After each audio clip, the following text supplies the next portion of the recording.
Hello, good morning kahanap boy page kung saan nakakagutom pala kapag nagpahinga lang tayo sa hotel. Ano?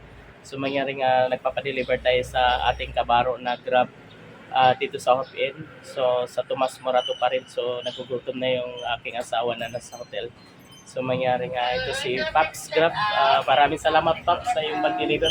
Magkano lahat Paps? 800 Paps. Okay na, okay na. Okay, ingat kayo Paps ha. Maraming salamat. Thank you Paps. So, ayan. Ayan, shout out. So, mayroong may pagkain yung ating asawa. So, as usual, dito pa rin tayo sa Hopin Hotel. So, susurpresahin lang natin yung asawa natin kasi nagugutom na daw siya. Mayroong hindi niya alam na ako'y umorder na ng pagkain at pinag-drop na po natin.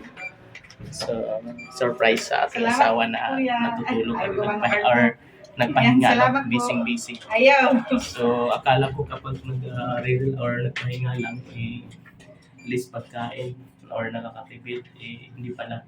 Mas nakakagutom kapag nag-standby, no? Pa cellphone, pa ng TV. So, nakakagutom. So, surprisehin lang natin yung ating asawa.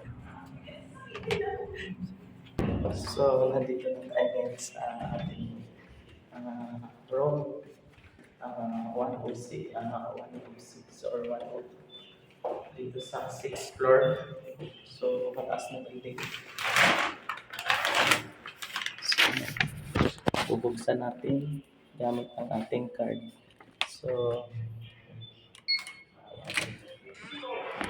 hi! Hello, Mami! Surprise! May pagkain na tayo. So, surprise. Yung baby natin tulog pa. So, halika na Mami. Alam ko nagutom ka na eh. So, surprise sa'yo, no? Panainda ka na kasi nagutom ka na. Ayan, nagpa-deliver na tayo.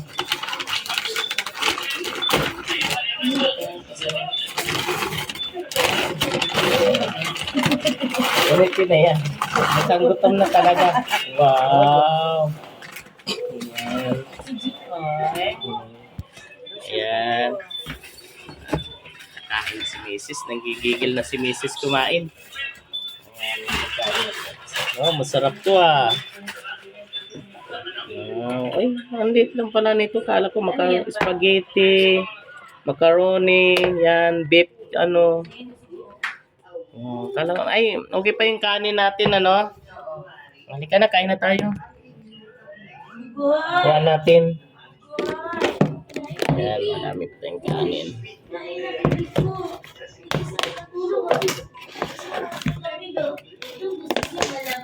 Halika na Mami, prayer time mo na Mami. Yan, madaming pagkain. Wow, sarap nito. Halika, prayer tayo. Pag-pray natin, i-bless natin yung pagkain natin. Okay.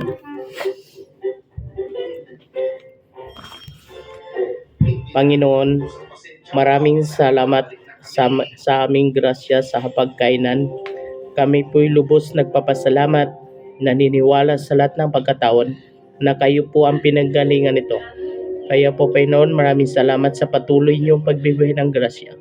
Maraming salamat po Panginoon sa pangalan ni Jesus. Amen. So, let's it. So, mangyaring continuous pa rin tayo sa ating moment ng oras sa pamilya. So, mangyaring God bless pa rin na kung saan ay continuous pa rin tayo sa ating masayang araw at oras kung saan tayo nakalib ngayon sa trabaho. So, hi Mami. So, yan. Thank you sa food. So, mangyaring yung aking anak na babae ay nasa school, no? Kami lang ng aking asawa at anak na lalaki. So, sayang nga lang yung isang room dahil hindi na nagamit. So, di bale, at least nagamit naman ng buong gabi, no? So, good for 2 days yung accommodation or yung check-in namin sa hotel. So, let's continue, enjoy, and happening this moment of time sa aking pamilya. So, paano natin to nakuha lahat? Mga hanap buhay.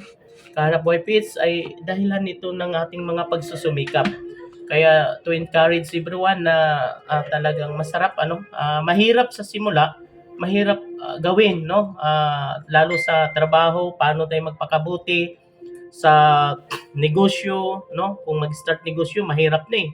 So yung ongoing pa na negosyo mahirap lalo hanggang sa paano mo siya paunlarin, pa-improvein, ah, paano pa palaguin. So lalong mahirap na pero wag maghina ang loob mga kahanap buhay.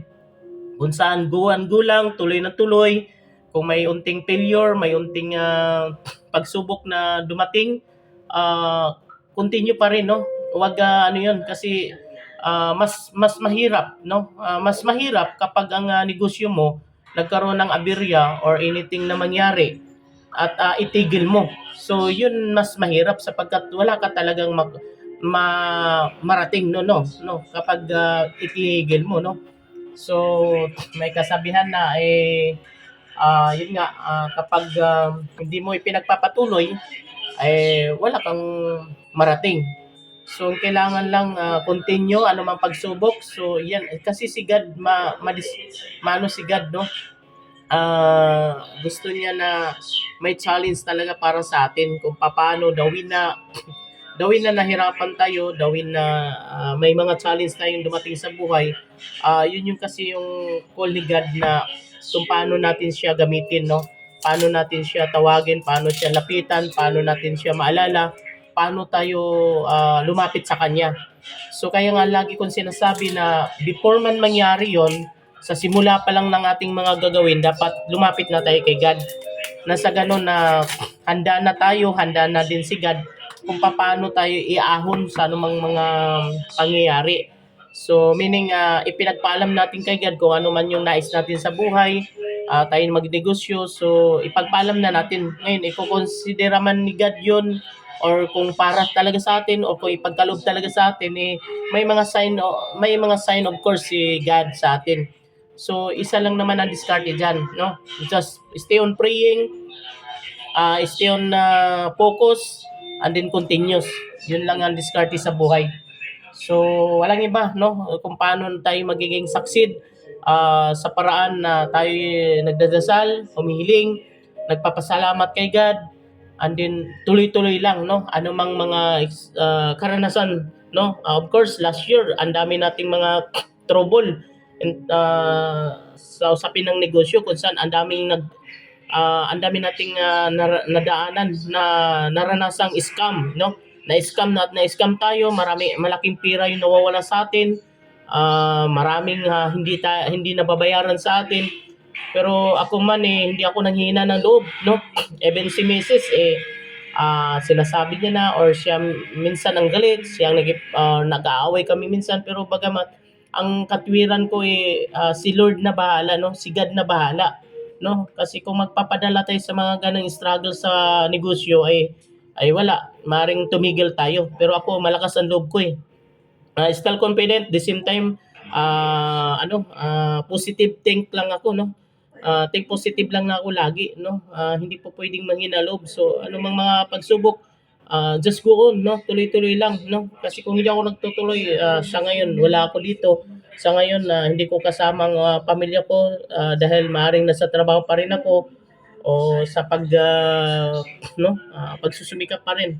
So mangyari na bigyan natin ng oras ang pamilya natin, maaaring magkaroon tayo ng mga unting pira na magagastos sa oras na to sapagkat bunga ito ng ating pagsusumikap, bunga ito ng ating pagpapatuloy. So God bless pa rin sa atin lahat bilang tao. So anak tayo lahat ng Diyos, tayo magkapatid. So meaning hindi namimili si God kung ano yung narating ng kapwa natin, yun dapat ang titignan natin makipag-usap tayo sa taong positive.